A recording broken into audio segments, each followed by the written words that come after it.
Hey guys, my name is Ashley, and I used to work in the mortgage industry for a number of years.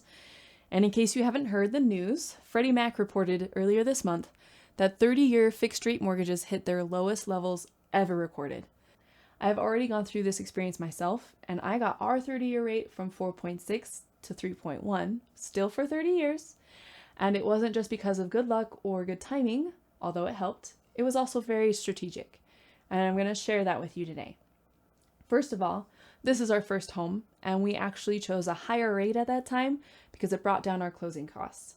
But that's the reason why it was so high. For those of you who don't know, you can actually choose to increase your mortgage rate to decrease your closing costs, which usually puts more money in your pocket, which we really needed because we didn't have any furniture when we got this house. So we needed that extra cash. You can also do the reverse. You can also pay more money on your closing costs to get a lower rate. So about 2 years later, I started getting phone calls from someone who claimed that they were with our lender, which at the time was Chase.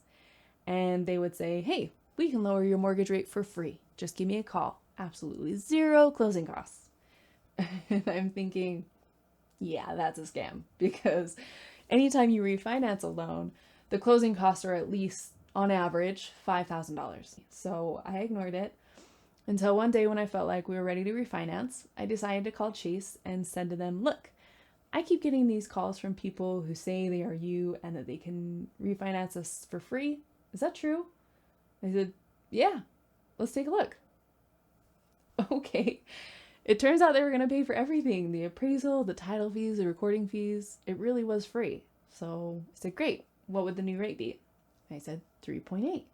Sounds good, right? Well, it does when your rate is currently 4.6, but here's the important lesson for anyone who is getting a new mortgage or refinancing. It is also something a lot of people don't know that they should be doing. So listen up. I did not call all the other banks to see what their rates were, which, by the way, you need to do on the same day to be able to get a fair comparison. And there's a lot of lenders out there, so this will take a while if I'm being really diligent.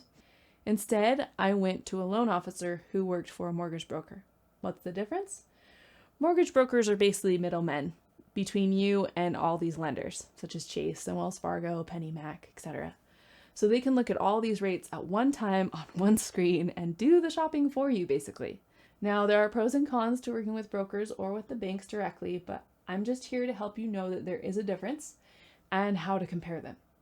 The lowest rate that my loan officer was able to find was 3.2, over 0.5% less than what Chase said. So I got the loan estimate from him, which was basically a quote of not only the rate, but also the fees that they were charging, so you can make a really fair comparison between people.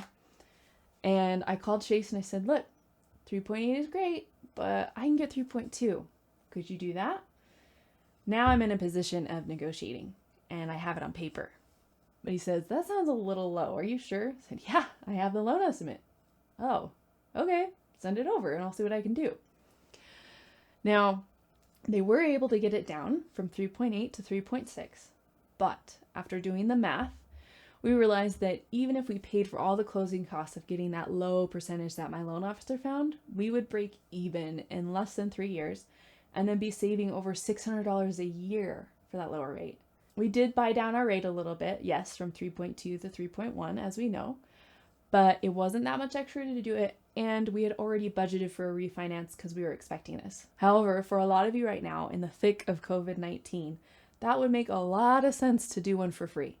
So if you haven't gotten one of these phone calls, call your lender, tell them you want to refinance, and see what they can do for you in order for them to keep your business. They will be highly motivated to keep your interest payments with them and not someone else. Also, make sure you have a good loan officer. If you don't know of one, leave a comment below. I know at least a few.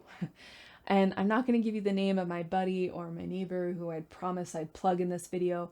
I'm recommending people who I've personally worked with, and after meeting a lot through the years, I've picked the best ones. Feel free to leave any other questions below and I'll do my best to answer. Also feel free, share your own experience with refinancing because we're here to help each other.